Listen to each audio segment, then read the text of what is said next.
ladies. Hello, everybody. I hope you guys have had a great week and that you guys are loving and enjoying the summer. Just as a forewarning, you guys can hear it in my voice. I have not been sick, but I have this like very raspy voice going on. So if it comes across in the audio, it's not your phone, it is my voice. I've had it for a couple weeks now. I've been delaying recording any podcast, hoping it was going to get better. Still lingering. So, feel great, feel awesome, just sound a little raspy. So, anyways, I have some super exciting news.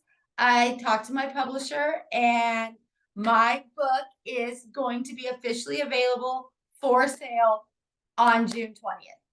I am over the moon, so excited. It is a week before I turn 42.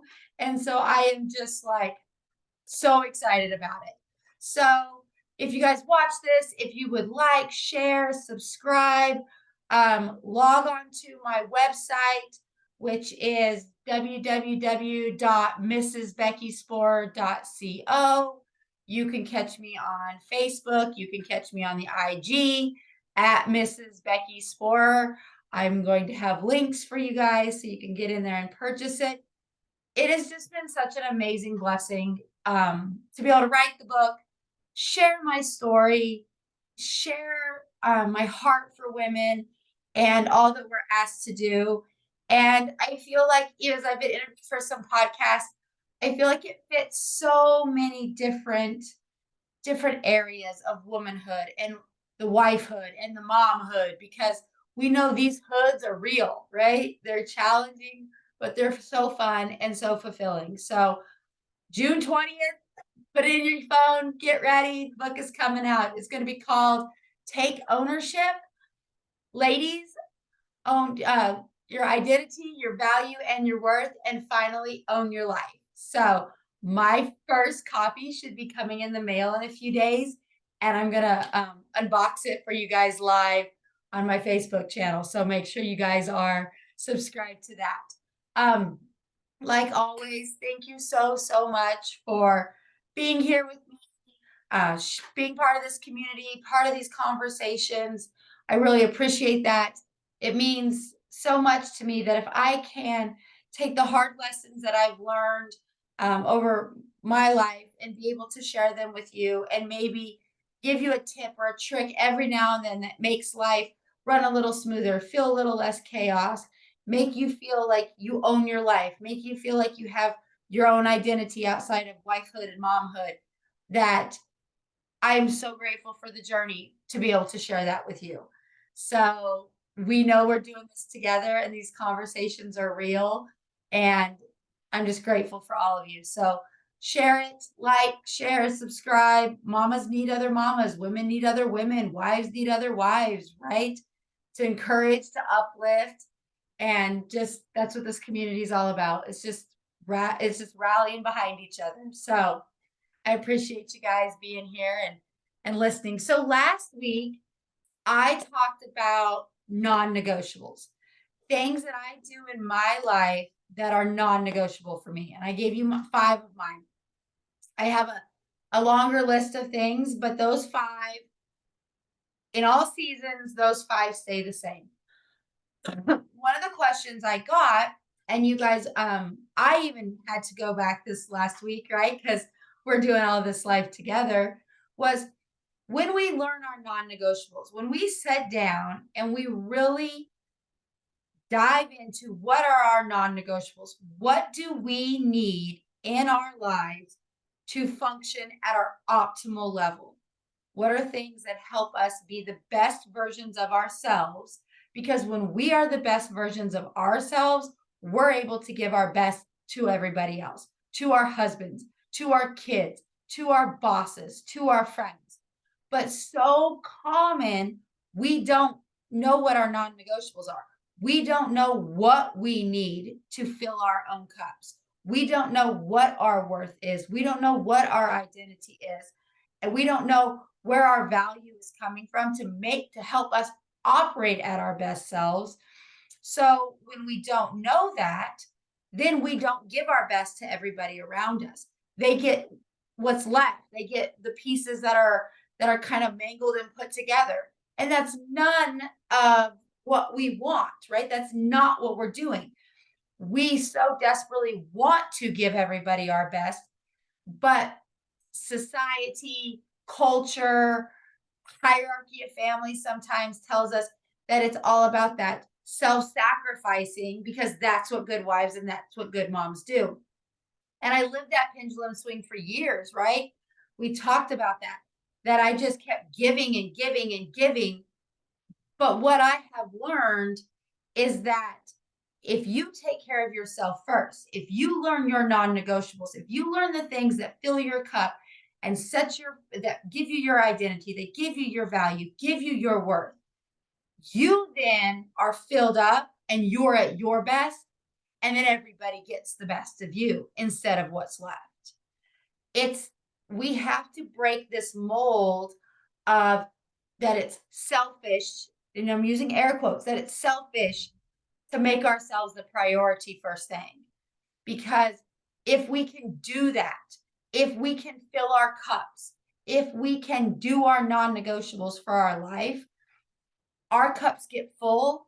It's not selfish. It's actually the most selfless thing you can do because then you can give to everybody else. And that is so, so important. It's important for you so you can operate at your best. It's important for your kids so you're pouring into them their best.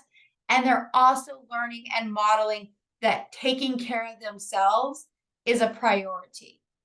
And that is so valuable. Okay. So come up with those non-negotiables. If you miss that lecture or that teaching, that conversation, you can tell I'm a teacher by nature. If you miss that lecture, if you miss that conversation, jump back and listen to what my non-negotiables are. Maybe it'll help you come up with some. Maybe you've never thought about having non-negotiables in your life, but they really do become so fundamental to help you build a life that that helps you be the best version of yourself and the best masterpiece God has called you to be. So, but what happens when we know our non-negotiables, right? What happens when we find out what they are? We pick our 3 to 5 things and we're saying we're not sacrificing these. These things in my life are non-negotiable. But a lot of times what happens is then it can either add more stuff to a plate that we feel is over full already. We're already running on fumes. And now I've just asked you to add some non-negotiables, right? Or or we're like, well, I'll put them on my list, but they're going to be like non-negotiables when they fit in, right? So we're going to talk about how to reevaluate our time, how to reprioritize, refocus our time so our non-negotiables fit. And I'm going to start with saying the first thing you have to do is you have to list them out. What do I need to do so I operate as my best self? When in my life did I operate at my very best? What was I doing? Was I running? Was I reading every day? Was I eating a special gluten-free diet? Was I eating more protein? Was I drinking more water? Was I hanging out with my friends more? Was I doing yoga every day? What was I doing when my life, things just were clicking? Felt good, felt like I was in routine. I just felt like I was just operating at my optimal self that God's called me to operate on. What were things that I was doing? Maybe you've never operated at that level. Maybe you don't know. Maybe you've always operated in this like not quite drowning, but definitely the water is like splashing up around your face and you catch a big old gulp of seawater every now and then and you hack and you choke, but then you get yourself back going again. Maybe that's where you've been operating. So when we start listing our non-negotiables, and if you don't know what those are, pick a few, borrow some of mine, visit with your friends, see what they're doing, see how you felt best. Even if it was before you had kids, were you doing something that made you feel great? Was there a kind of music that you loved that just like fired you up? You know, I'm getting old enough now. The other day, my husband and I heard some of our favorite songs on the classic rock station.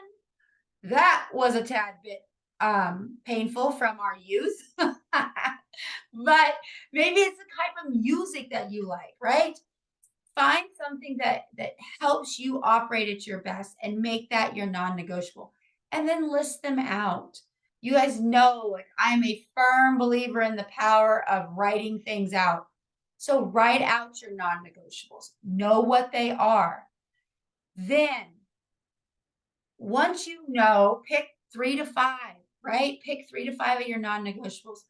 The second step that or tip that I'm going to say is schedule those things first. Schedule them first. That way you know what is the priority in that moment. If you schedule 3 to 5 things every day, and the first priority in my life, the first priority is getting up early. Priority. That's the first priority that happens. So that happens.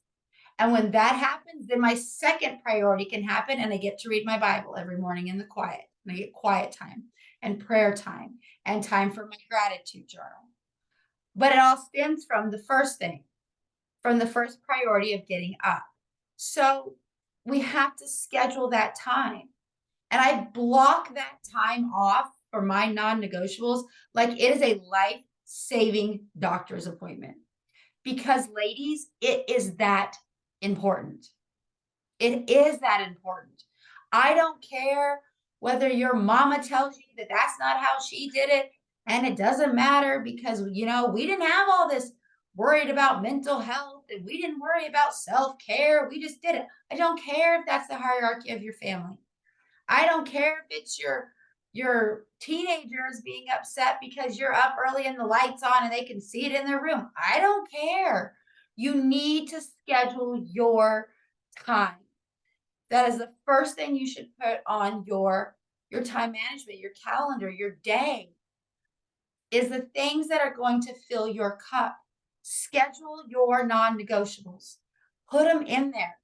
If your child had a doctor's appointment or a dentist appointment, you're not missing the doctor's appointment. You're not missing the dentist appointment. Why? Because your kid needs it. The same type of intensity needs to go into you scheduling your non-negotiables. Yeah, I'm not skipping my non-negotiable because this is what is going to make me a better wife for you at 3 p.m. today when I've had my quiet time and I've had my movement and I've had my early morning sun and I've done my gratitude. I'm going to be a better wife at 3 o'clock in the afternoon for you than I am if I skip that. I'm going to be a better mom if I get all these things in. It is a priority. It has to be the priority. Then, once you have set that priority up for yourself and you've scheduled it in, and don't compromise on that. That's the hardest thing is we want to like justify and make excuses and now does sometimes movement might have to happen. It might have to happen, but on a day-to-day basis, your non-negotiable should be the first thing on your, not your to-do list, but on your time management. I am unavailable to my family from 5:30 a.m. to 6:30 a.m. Period. I'm unavailable to you. I am taking care of myself so I can be the best version of myself for you later that day. And it changes just like you would never miss your kid's doctor appointment. If you never miss your non-negotiables, if you never miss your time, if you never miss your priority, yourself as the priority, your day just runs better. That's how you schedule in your non-negotiable. You don't pigeonhole them where you hope they can fit. This is what's most important for me to be the best version of me as a mama, to be the best version of me as a wife, to be the best version of me as an employee, to be the best version of me as a friend. That's how you do it. You schedule that first and you protect that time just like you would protect a life-saving doctor's appointment. Because in reality, ladies, it is. It is that important. Then the third tip that I'm going to give you for reevaluating your time and making sure you get your non-negotiables in is clear crap off your schedule that drains you, that you don't have time for. And that not only, that's all things. What doesn't work, your children during the summer will not die if they do not get to go, you do not carpool them to a friend's house every day. They're not going to die. If they are not a part of every activity that goes on that they cannot get to on their own. I see so many mamas frazzled, unbelievably stressed out, and exhausted because they are so concerned that their kids aren't missing things. And so they just make sure they get to everything. And in the midst of getting to everything, they're sacrificing their own non-negotiables. They're operating out of an empty well. They're operating at subpar. Your kids don't need that. I had 2 teenagers the other day. I'm bored. Good. Find something to do. It's okay to be bored. It's okay to not love things, right? But what happens is we get to summer and all of a sudden we feel like we need to teach our kids 400 things about chores and cleaning the house and doing all these things, which is great, right? Like I'm totally a fan of that. Then we feel like, okay, well, they've done all that. Now we need to get them to the swimming pool or get them to VBS or get them to a camp or get them to this or get them to that. If it works, great. If that's something that fills your cup, great. But if that's something that drains you, if that's something that wears you out, if that's something that compromises your sleep, if it compromises your kids' ability to get up in the morning and their sleep, stop doing it. There is no rule that to be a good mom, we have to take our kids to every Tom, Dick, and Harry thing they want to go to. There's no rule. There's no, there's no, there's no benefit to that if it's making you exhausted as a mom. Because really, your kids need you to be refreshed and patient and full of love and all of those pieces. They don't need more chauffeuring to more things. They need you to be whole. They need you to take care of yourself. And that's so selfless, ladies. That is so selfless to do. It's okay to tell your kids no. It's okay to tell your spouse, I just can't.